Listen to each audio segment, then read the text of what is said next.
सोनपुर नाम के एक गांव में नमा नाम की एक महिला रहा करती थी। वो बड़ी ही गरीब थी। वो बेचारी गरीबी से बहुत परेशान रहा करती थी। उसका इस दुनिया में कोई नहीं था। वो बेचारी अकेले ही रहा करती थी। उसके आगे पीछे भी कोई नहीं था।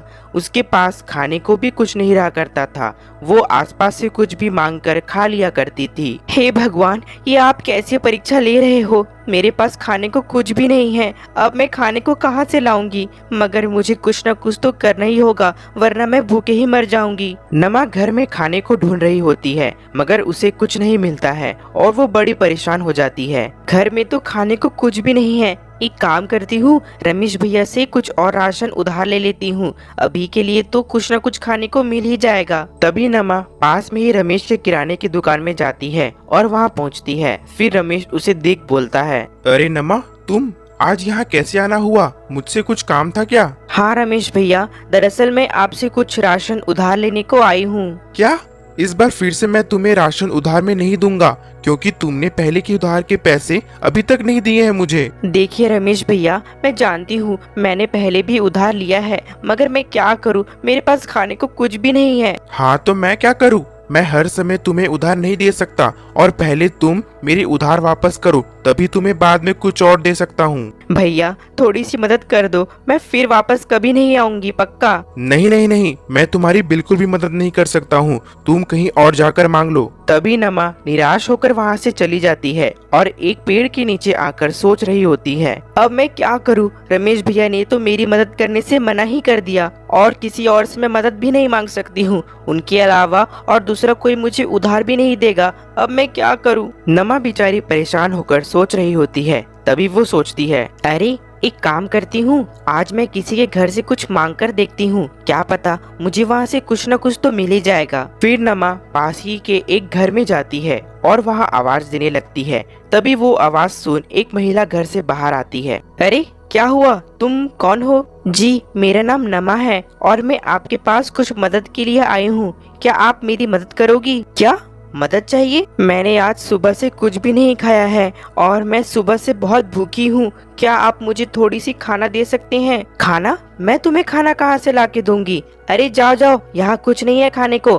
पता नहीं कहाँ कहाँ से आ जाते हैं मांगने को। देखिए मेरी थोड़ी सी मदद कर दीजिए, आपके पास जो भी है खाने को मुझे दे दीजिए, फिर मैं यहाँ से चली जाऊंगी। अरे बोला ना मेरे पास कुछ नहीं है, कहीं और जाकर मांग लो। नमा उस महिला से कुछ नहीं कहती है। फिर वो वहाँ से चली जाती है और एक दूसरे घर के पास आ जाती है।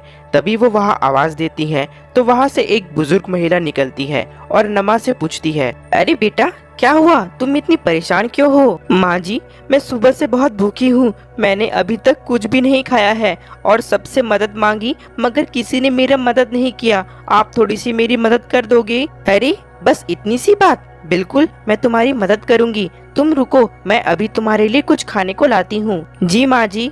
तभी वो बुजुर्ग महिला अंदर से नमा के लिए कुछ खाने को लाती है। उसे देख नमा बहुत खुश हो जाती है। फिर माँ जी नमा को खाना दे देती है। माँ जी आपका बहुत बहुत धन्यवाद मुझे ये खाना देने के लिए, वरना पता नहीं मैं आज क्या करती। अच्छा बेटा तुम ये खाना ले जाओ और अच्छे से खा लेना। तभी नमा वहाँ से चली जाती है और अपने घर पहुँच आराम से भरपेट खाना खाती है। खाना खाकर नमा बहुत खुश हो जाती है। आखिरकार मुझे कुछ खाने को मिल ही गया, वरना पता नहीं आज मैं क्या करती। उन माँ जी ने मुझे ये खाना देकर मेरी जान बचा ली। नमा बहुत खुश थी क्योंकि उसे उन माँ जी ने खाना देकर उसकी जान बचा ली थी। फिर कुछ दिन ऐसे ही बीत जाते हैं और अब नमा का तबीयत बहुत खराब हो जाता है और वह बिस्तर से उठ भी नहीं पाती है।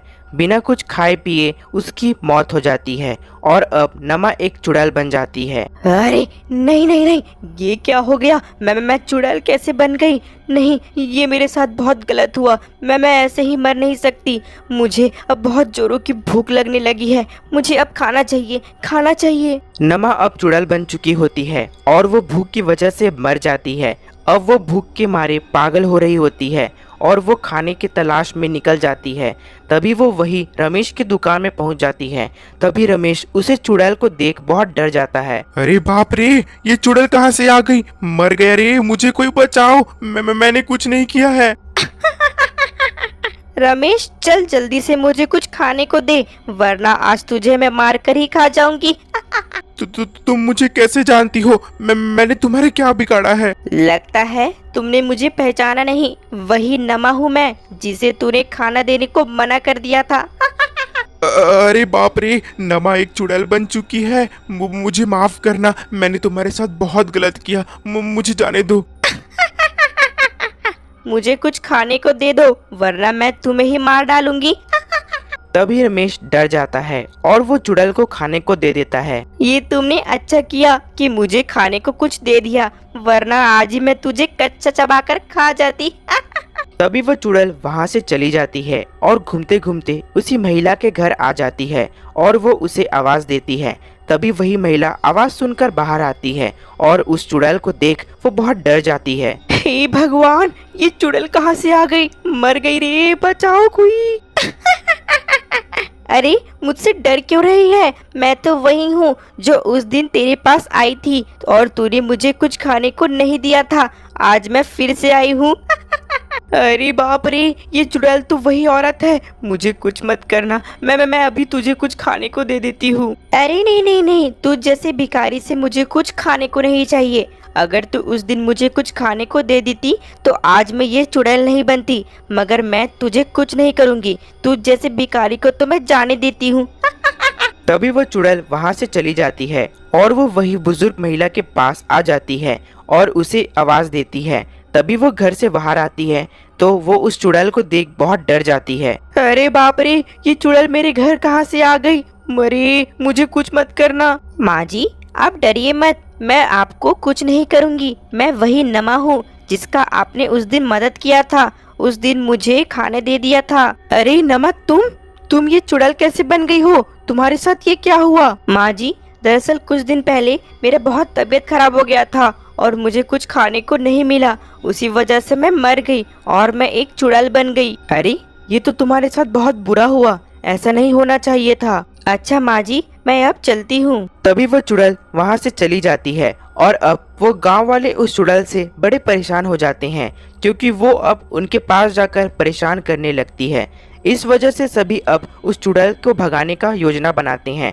तभी वहाँ वही माजी भी होती है। देखो, उस चुड़ैल ने हम गांव वालों को बहुत परेशान कर रखा है। वो चुड़ैल मेरे दुकान पर हमेशा आकर मुझे परेशान करती है। हमें कुछ न कुछ उसका करना होगा। हाँ भाई साहब, आपने सही कहा, वो मुझे भी बहुत परेशान करती है। हर समय मेरे घर में आकर खाना मांगती है। सच में अब उसका कुछ न कुछ तो करना ही होगा। सभी उस चुड़ैल से बड़े परेशान थे। तभी माजी उन सभी का बात सुन बोलती है, अरे वो चुड़ैल तुम सबको परेशान नहीं करती है, बल्कि वो बेचारी भूखी रहती है, इसलिए वो तुम सबके पास आती है। फिर माजी उन सबको उस चुड़ैल के बारे में सारी बात बताती है।